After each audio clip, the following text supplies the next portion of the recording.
Esse vídeo aqui vai ser um pouquinho diferente dos vídeos anteriores, em que a gente pegava estudos de casos de dinâmica de sistemas ou pensamento sistêmico, né? A gente vai fazer a análise de um livro aqui que chama Autoestima de Seu Filho, que é da Dorothy Briggs, né? Dorothy Briggs foi uma psicóloga americana que morreu nos anos 1977, né? E ela se destacou por essas obras relacionadas com a psicologia infantil. Esse livro aqui, eu acabei chegando nesse livro aqui por indicação de um artigo do Stephen Kenneth, né? Que ele, quando ele se tornou pai, ele queria saber assim como melhor educar os seus filhos, né? E começou a pesquisar vários livros e encontrou esse livro aqui da Dorothy Briggs, tá? Então assim, ele recomendou como o melhor livro nesse assunto, né? Eu acho realmente um livro aqui fantástico, o Autoestima de Seu Filho, né? O livro, assim, ele é bastante simples e com muitos exemplos, né? Eu vou traduzir o livro por meio de ciclos, que fica mais fácil o entendimento, né? Então, o que que ela fala basicamente, a autora, né? Ela fala o seguinte, olha, a autoestima do filho, do seu filho, né? Está relacionado com a autoimagem, ou seja, quanto maior a autoimagem aqui, maior autoestima, maior autoimagem, né? Ou seja, um ciclo positivo, vai se reforçando, né? Enfim, aí ela fala o seguinte, bom, mas qual que é a consequência disso, né?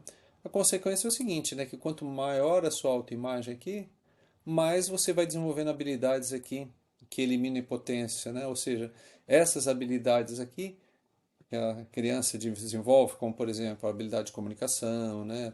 E por aí fora, né? Essas habilidades aqui vão fazer com que aumentem a consciência da competência que ela tem e com isso aumenta a sua autoimagem. Então, aumentando a autoimagem, aumenta a autoestima e você tem aqui um ciclo virtuoso, né, desenvolvimento de habilidades e competências, né? Então, esse é um ponto aqui fundamental do livro. Aí ela começa a falar o seguinte, bom, mas o negócio é o seguinte, né?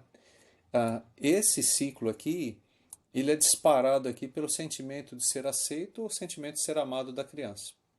Ou seja, quanto mais mensagens que os pais, aí a gente pode incluir também os educadores, né? Quanto mais mensagens positivas, corporais e verbais você der ali pro seu filho, maior esse sentimento de ser aceito, ser amado. Consequentemente, maior autoimagem, maior autoestima e com você favorece o desenvolvimento de habilidades e competências da criança, né? Bom, então esse ciclo, assim que a gente chama de ciclo saudável, né, leva a criança a um desenvolvimento de relacionamento interpessoal, criatividade, extroversão, produtividade e comunicação. São algumas habilidades que ela cita ali que vêm em decorrência aqui desse ciclo aqui de desenvolvimento de habilidades, né? Essas seriam essas habilidades, né? Bom, muito bem. Falamos um pouquinho nisso. Aí, continuando aqui no livro, né? Ele fala o seguinte, bom, mas acontece que as mensagens também podem ser mensagens negativas, né? Aí que vem o problema, né? Que quando as mensagens que os pais, educadores veem aqui são negativas, elas impactam negativamente aqui nesse sentimento de ser aceito, né? Consequentemente, vão impactar negativamente na autoimagem que a criança tem. Consequentemente, vai detonar a autoestima. Então ela vai, ao longo do livro, ela vai explicando esse ciclo aqui, que é um ciclo aqui vicioso, né? Porque no final das contas vai trazendo malefícios ali para a criança, né? Bom, e aí que ela começa a falar o seguinte, quanto maior aqui essas mensagens negativas, né, menor é o sentimento de ser amado, né? E como é que a criança reage com isso? Bom, a criança fica frustrada, né? Ou seja, menor a autoestima aqui, vão aumentar as frustrações. E normalmente, para compensar essas frustrações, a criança desenvolve mecanismos de defesa. E ela cita aqui seis mecanismos de defesa que a gente vai falar aqui, né? Que é a compensação, racionalização, deslocamento, negação, projeção e sublimação, tá bom? Então vamos falar um pouquinho em cada um deles, né? Deixa eu só fechar aqui, né? Então, primeiro, a compensação. O que que é isso, né? É você tentar superar uma deficiência em uma área, se destacando em outra área. Racionalização é justificar o comportamento ou sentimento de uma maneira que pareça de uma forma lógica, né? Justificar logicamente uma coisa errada, né? Deslocamento, redirecionar os sentimentos e impulsos destrutivos de uma fonte para uma outra menos ameaçadora. Negação, recusar a reconhecer uma realidade dolorosa ou desconfortável. E projeção, atribuir sentimentos e pensamentos característicos desejados a outras pessoas. E por fim, sublimação, que é canalizar os impulsos e emoções desejadas em atividades socialmente produtivas. É assim, fica meio chato aqui ficar vendo essas definições dessa forma. Vamos ver por meio de um exemplo, né? Então, sei lá, compensação. Tá, uma criança que tem uma com com dificuldade em uma habilidade assim, então, digamos esportiva, né? Ela começa a tentar se destacar aqui numa atividade artística. Então, olha, pode ser que a dificuldade, por exemplo, nas aulas, né? Dificuldade em matemática, sei lá, então vai se destaca aqui no esporte.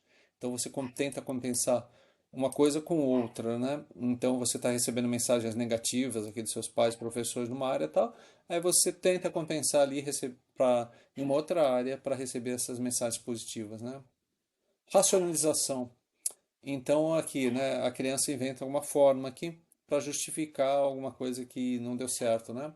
Então, por exemplo, olha, ela justifica ter perdido um jogo não porque ela não treinou muito, né, porque não teve habilidade, mas fala aqui, ah, o adversário está trapaceando, por isso que eu perdi. Vocês trapacearam, né? Seria da racionalização. Deslocamento, né? Quando a criança ela transfere, por exemplo, né? Ela brigou com um colega na escola, né? Depois dela ter sido repreendida pela professora, ou seja, ela está com raiva da professora, mas descontou aqui no coleguinha esse conflito que teve com o professor, né? Negação. Uma criança insiste que não quebrou um vaso, mesmo estando visivelmente quebrado do seu lado, né? Tá lá quebrado e tal, ela fala, não, não fui eu que quebrei, o que foi, né? Não sei, foi Deus, né? Não fui eu, né? O projeção. Quando ela projeta em alguém, né, uma coisa que é dela, né? Então, por exemplo, uma criança, ela fala que o irmão dela é egoísta, quando na verdade ela que está sendo egoísta, que não quer compartilhar o brinquedo. E sublimação. Quando a criança canaliza essa energia, por exemplo, tem uma energia agressiva, por exemplo, em videogames, né? Tá super agressivo, coisa e tal, mas vai no videogame, né? Aí você começa a pensar, poxa, né?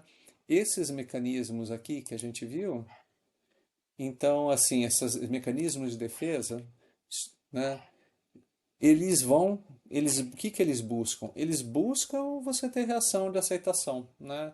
Então, estou tendo uma compensação, ó, não estou indo bem na escola, mas eu sou primeiro aqui, sei lá, na natação, né? Opa, aí você vai receber as mensagens estimulando seu pai e sua mãe, que bacana, né?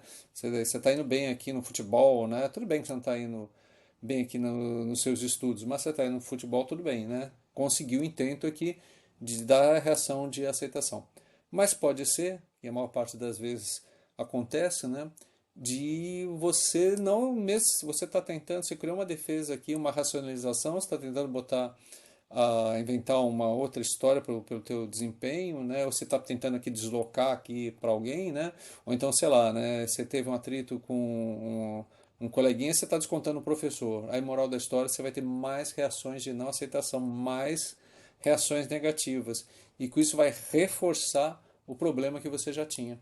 Então, assim, algumas das vezes, deslocamento, negação, projeção, coisa e tal, podem levar a um reforço aqui das mensagens negativas, né? Ou seja, né, você negou alguma coisa para o seu pai, né? O pai vai te acusar, você está mentindo, né? Mais mensagem negativa, você começa a se ver como mentiroso, né? Aí isso aqui vai despertar ainda, vai cair um pouco mais ali a tua autoestima, né? Bom, moral da história, né? Assim, nesse caso, né, em que a criança foi, usou criou essas barreiras só levaram a mais desaprovação, ela começa a pegar duas soluções aqui que são terríveis, né? A primeira reação é retração e a segunda reação é conformação, né? Bom, o que é isso? Retração, conformação, né? E conformação. A retração é aqui, isolamento social. Então, falou, não está dando, né? Não estou conseguindo ali interagir com meus colegas, né? Não estou tendo as palavras de apoio, suporte dos educadores, do meu pai e da minha mãe, então eu vou me isolar aqui, vou ficar no meu canto, né? Isso aqui pode até resolver o problema, sim, de não ter as aceitações, né? Ou não ter as críticas, né? Por outro lado, está prejudicando seu desenvolvimento social e emocional. Então, a retração da criança né, acaba prejudicando o desenvolvimento social futuro que ela vai precisar.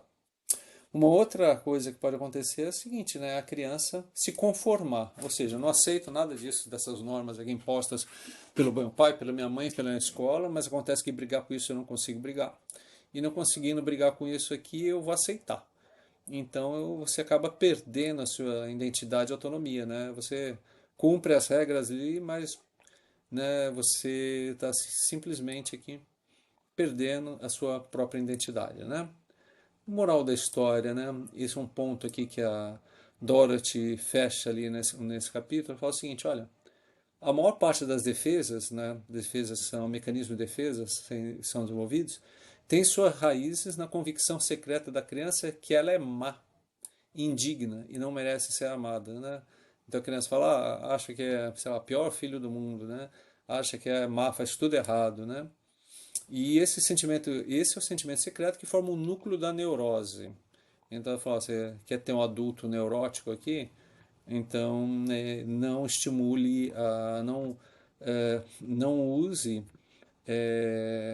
de formas que possam levar aqui à administração da autoestima. Ou seja, né, se você quer ter um adulto saudável, invista na autoestima do seu filho. Invista em ações aqui, em mensagens aqui que estimulem o desenvolvimento da criança, né?